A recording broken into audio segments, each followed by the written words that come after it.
Se você procurar uma foto de um boxeador do século XIX, é quase certo que o indivíduo estará nessa postura engraçada. Embora possa parecer um pouco bobo para os fãs modernos do esporte, esta era na verdade uma postura de luta muito eficaz para aqueles que desejavam vencer uma luta de boxe do século XIX. A história começa nos primeiros dias do esporte. Naquela época, ninguém usava capacete ou luvas. Isso era boxe sem luvas em seu melhor. Você pode imaginar que o boxe sem luvas é muito mais perigoso do que o boxe com luvas.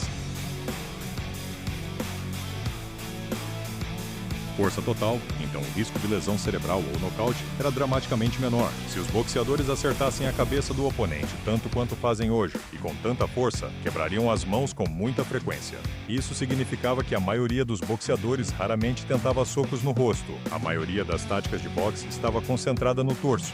Os socos na cabeça eram permitidos, e ainda ocorriam, mas um soco na cabeça geralmente era uma jogada de 50-50. Você provavelmente machucaria a cabeça do seu oponente, mas também sua mão. Embora seja certamente verdade que uma pessoa utilizando a postura de pugilado estaria em apuros em uma luta de boxe nos dias de hoje, um boxeador moderno provavelmente estaria em apuros lutando contra um campeão pugilístico da era de ouro do boxe, se boxeassem pelas regras da época. Quanto ao porquê, o mais relevante aqui é o fato de que nenhum dos boxeadores usaria luvas em uma luta clássica como essa.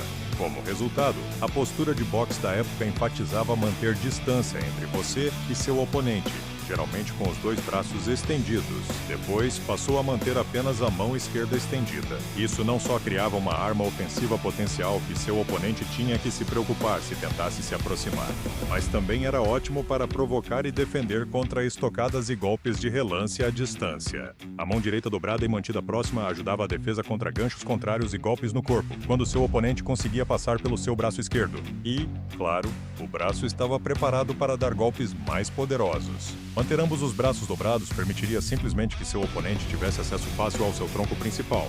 Naquela época, os lutadores lutavam algumas vezes por semana, então tinham pouco tempo para se recuperar. Ferir seriamente as mãos significava que eles não poderiam lutar por algumas semanas. Eles dependiam dessas lutas para sustentar suas famílias, e portanto, não podia se dar ao luxo de correr riscos bobos. Isso significa que a postura de boxe que vemos nas fotos faz muito sentido. A pose protege o corpo, mas deixa o rosto exposto. Ainda assim, a mão estendida e a outra ao lado ainda é um pouco estranha.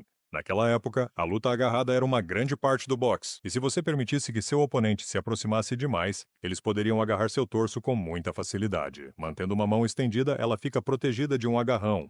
Mantendo sua outra mão perto do estômago, ela ficava protegida de um soco e pronta para atacar. A mão direita sendo a dominante para a maioria dos lutadores, significava que estava pronta para um rápido uppercut ou gancho. Olhando para a foto, agora faz muito mais sentido. Até os bigodes estranhos parecem um pouco mais legais. Daniel Mendoza é o lutador creditado com essa pose, pois antes de sua carreira de luta, a maioria dos lutadores atacava sem pensar muito. Ele era um lutador baixo, mas permaneceu invicto por um longo tempo devido às suas táticas superiores. Mais tarde, ele escreveu um livro sobre o assunto chamado A Arte do Boxe.